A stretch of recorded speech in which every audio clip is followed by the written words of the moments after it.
right, do you want your senators and members of Congress guessing for you, voting blindly, and simply hoping for the best? Well, to be more specific, is it too much to ask that members of Congress who you sent to represent you actually read the health care bill before they sign it, before they vote for it?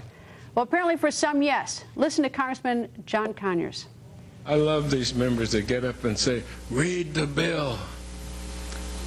What good is reading the bill if it's 1,000 pages and you don't have 2 days and 2 lawyers to find out what it means after you read the bill?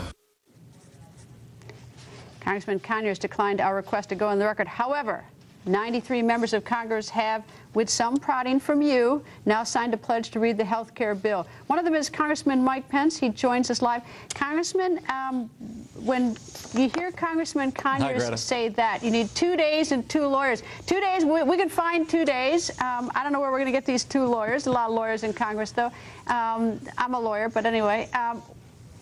I guess I'm a little bit, look, you guys got to read it if you're going to vote on this. You got to read it. This is not renaming a park. This is a very important issue to American people. Well, I think that's exactly right. And, we're talking about the fundamental transformation of about 20% of the American economy. But in fact, I brought a copy of the bill for you tonight. I know you're not here with me, Greta, but I brought a copy of the bill. It's 1,017 pages. What we found so far there, it includes 33 entitlement programs.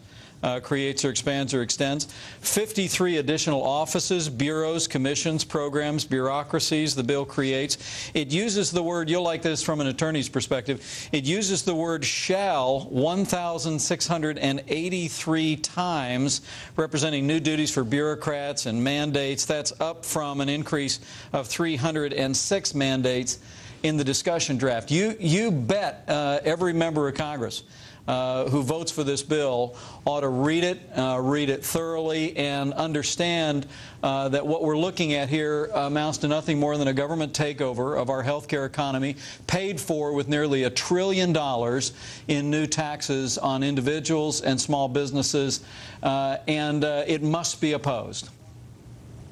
It's interesting. We've actually got some of the numbers. In the United States Senate, of course, there are 100 members. 7 have signed the pledge to actually read what they're voting for the American people, which, of course, is 7%. I can do that math.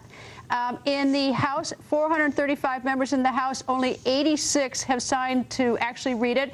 And so that's a total of 93 House and Senate who have agreed to read it.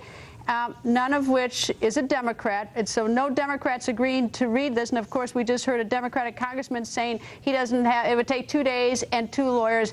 They, frankly, I don't know if this is a good bill or a bad bill.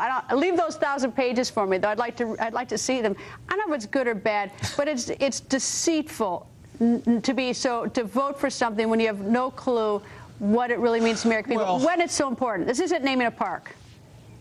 Well, that's right. It's not naming a park, Greta. But to the point, you just heard Congressman Conyers make reference to you have 2 days. Well, that's actually more time than we had to review the cap and trade bill, which you'll remember was amended at 3 o'clock in the morning, the day they brought that national energy tax to the floor of the Congress. The same thing, the stimulus bill was rushed through the Congress.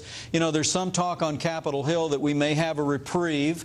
There's rumors that the Democratic majority may actually delay consideration of this bill until after the August recess.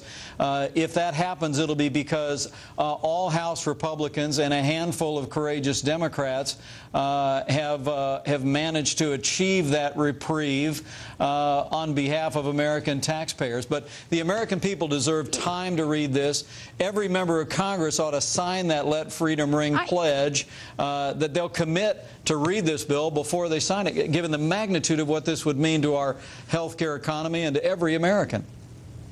I don't know how every other American feels, but I feel a little bit had if someone doesn't actually want to read something so important and who's voting for me. Maybe others feel differently. I'm curious what's sort of being said behind the scenes in the halls. Is it like, oh my God, the American people are learning we don't read this stuff? I mean, what are your colleagues saying behind the scenes? Well, there's that old joke. Republicans are worried that voters aren't going to understand what we're trying to do. Democrats are worried that voters are going to understand what they're trying to do. And look, I don't know, you know, what the reason for the rush is right now. I do know that, given the fact, Congressman, I'm in favor of a rush if everybody actually stays and does the homework first. I don't mind the rush. Sure. It's just you got to do the homework. You got to read the thing. Work. Look, we can do the work. We can do it quickly. We ought to do health care reform in this country. You just heard Governor Pawlenty describe a number of free market-based Republican ideas that would do a significant amount to reduce the cost of health insurance to small businesses and family farms, and would reduce the cost of health care. You know, but why the Democrats are insisting on pile driving through a 1,017-page bill that actually, you know, Republicans are doing their best to read through it and keep that pledge, Greta. And you'll see more Republicans sign that pledge. But we don't even have the full bill yet. They're negotiating it as we speak. Well, leave what you have. I got to go, Congressman, but do leave that right there on the set for me, and I'll get it when I get back to Washington, Congressman. Thank you. Thank you, Congressman. You bet.